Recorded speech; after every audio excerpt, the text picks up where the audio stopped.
After all, no one asked me to be a writer. I asked for it. So, I can't really complain. Comes with the territory. I was born at a certain time, in a certain skin, in a certain place. 番組の更新日、内容を確認する気力は湧かなかった。とりあえず今は何もツイートしない方がいいかもな。何を言っても燃料を与えることになるだけだから、何か言うときは相談して。私あの子昔から知ってるけどさ、自分は周りと違うって思ってるっていうか、自分のことを天才かなんかだと思ってるんだよ。他人の痛みとか全然考えないと思うよ。結局いいとこの子なんでしょ。苦労なんてしたことないんだよ。こんなんが好きなやついるの？周りとうまくやれてなくて人間性の薄っぺらさが出てるよね。後先考えないバカな子じゃん。何か一つのことに真面目に打ち込んだことないんだろうな。こういうわがままなやつ、俺の周りにもいるわ。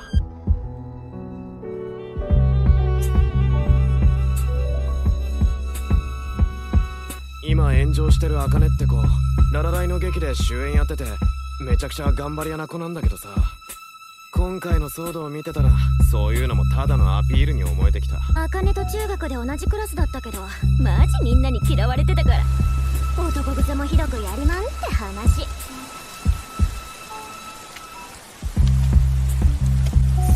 顔もマジブスじゃね？性格悪そうな顔してるよね。完全に芸能人としては終わりでしょ。売り物の顔殴るやつ使うはずねえもん。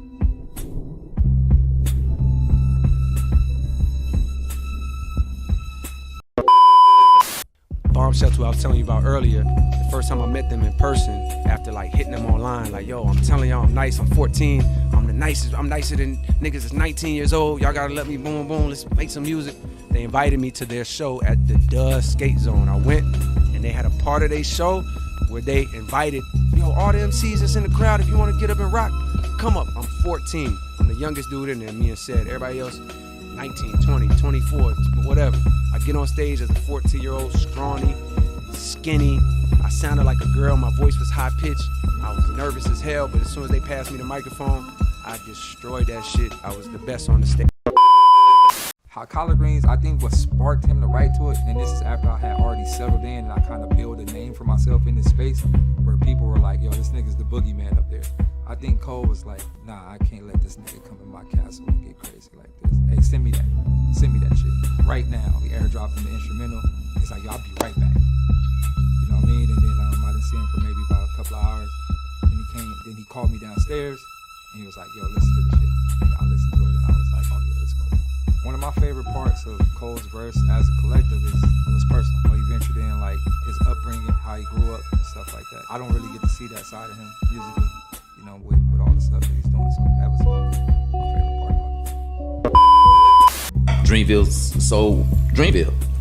And Cole looked out for everybody that was a part of Dreamville. I heard Boss talk about that. That's one of the most beautiful things in hip hop right there. That never fucking happens. That's dope. That never fucking happened. And it happens to the regard where if niggas on Dreamville that was a part of it don't want to do music and they just want to move on with their life, they would be good. Damn. Oh, that good. Be straight like. Word and algorithm is that there's been a pivot from the boy who shall not be named to the man that never was. I really didn't think it should have mattered because the position would have been constantly in question from the jump.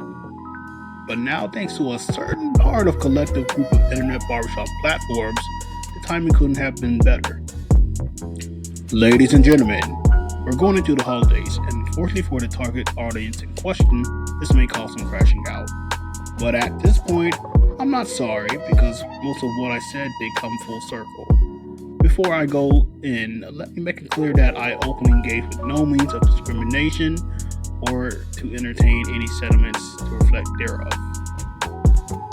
It is one thing to celebrate a motion to dismiss a lawsuit that would have done exceptionally grave damage to the state of hip-hop. But the bar must be low as hell for us to get to the point where most rappers follow suit to sue. Especially when, once again, the suit in question is a good old handshake shakedown. As if every A&R, journalist and experienced rapper in the game, was somehow oblivious to J.Cole's position in 2024. We're now supposed to be pro-legal for everything else. Sorry, but hell to the nah. Newsflash. You receive publishing royalties on a song you are credited on, calculated by the percentage of streams from an DSP. If a contract was documented between Cole and Cameron on a specific date in full disclosure to the terms of the agreement before an entire 3 years had elapsed, then the claim could be considered valid. Though the real question really becomes, how much money did Cam expect in the first place? Will this be the case that might delete later wasn't dropped in April or the next several months last year? Oh wait, because if I recall correctly, Cam was the same type of guy who looked real crazy once the boys started spiraling and the defamation lawsuit became a thing. This dusty letterback Stephen Smith cottonmouth decides, as if he were gambling, to pivot his financial woes into Jermaine Cole from a 4-year collab. Again, not over a breach of contract, but more so a breach of paper.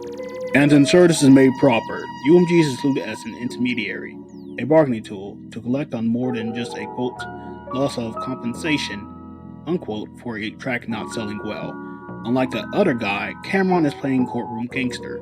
See how much he can pimp out Cole for not standing on business earlier. That right there is a damn problem. Cause like the other guy, the motives sound basically identical. But then there's still a specific community within the landscape of hip-hop today that will fight tooth and nail over this being just desserts. Yes, those who want to celebrate the Dodgers winning over the Blue Jays, just like they were still doing victory laps by participating. Yes, those who are willing to only give credit just as long as it's inconsequential enough to who or what they like. They'll be quick to tell you that the definition of hip-hop is street urban culture as personified through the arts, or make the foulest FBA talking point to invalidate the right of cultural cachet against XYZ black rapper. Occasionally, you may see him dig up more trash and recycle old published videos to reuse on the algorithm for the extra dollars. It's a big part of why I made the video back in late April and still have such a big issue with the critique of the boutique bourgeois new black folks here on YouTube. You actually help reinforce anti-intellectual spaces, plus those who will grill, by creating narratives out of their family, their birthplace, their upbringing. But we're going to pretend like Jermaine Cole has always tried to become Kendrick Lamar or Aubrey Graham. That's where y'all gotta be messed up. You can hold him responsible for being passive aggressive with spoken hip hop. You can hold him responsible for not holding other people responsible for their actions in hip hop. But don't you dare attack his credibility as both a black man and his right to be a part of hip hop. Because you know what? I see a lot of folks who aren't really even tapped into the social dichotomy of race, class, and identity and rap. Knock knock. This requires people to acknowledge and recognize the cultural politics of how they interact and operate within social dynamics in the game. Part of me wants to envy cashing off of being ignorant. The other parts of it's just me being pretty out of awareness. Look at how many hours, minutes, and seconds some people spend throughout the day just making sure to let everybody else know that they're the biggest haters. Damn, I must be one of them too if I wanted to count down the days of a damn project and run the numbers up just for the hell of it. Gotta make sure I give it the Iceman treatment and gain no traction anywhere.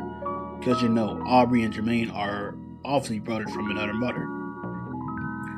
I can't wait to listen to all those excuses for J.Cole having one of the worst albums, if not the most overrated album of his career. Because we already know that the K-Bots and the OVOs can't have the Great Pretender beating any expectations they already had. Or maybe let's pull up all those videos of Cole being beaten to hell by every misogynist, feminist, or every op in hip-hop there is. Man, if you feel triggered enough to comment below or tag me somewhere, my position remains grounded here. Don't care about how much of a coward, enabler, or revelatory practice you want him to do for your satisfaction, because he's already failed one way or another. Who knows what's going to happen at this point? Because at the end of the day, I'm just one tiny channel guy on the internet.